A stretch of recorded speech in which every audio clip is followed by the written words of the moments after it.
The Power of Intuition and Faith, Part 2. 1. Moses led the nation through the desert. 1. Prophet Elijah changed the spiritual course of an apostate people. John the Forerunner prepared the way of the Lord for the renewal of the world. The Apostle Paul Christianized the Mediterranean. St. Cosmas of Aetolia, spiritually and nationally, revived and enslaved people. St. Seraphim of Sarov imparted the light of the Holy Spirit to the humble Motovilov, and it spread throughout the world. These men had no armies, no resources, and no glory. They had hearts set ablaze by Christ, and this inner flame renews all things. Especially today, when the fullness of time has come, carries particular theological weight.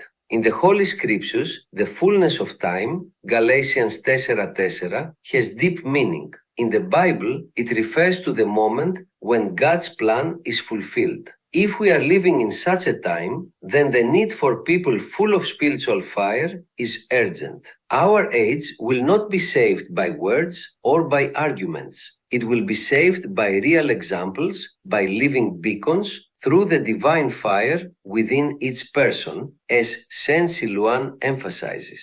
One who does not despair is enough. One who lives working God's plan in repentance and enlightenment is enough. Amen.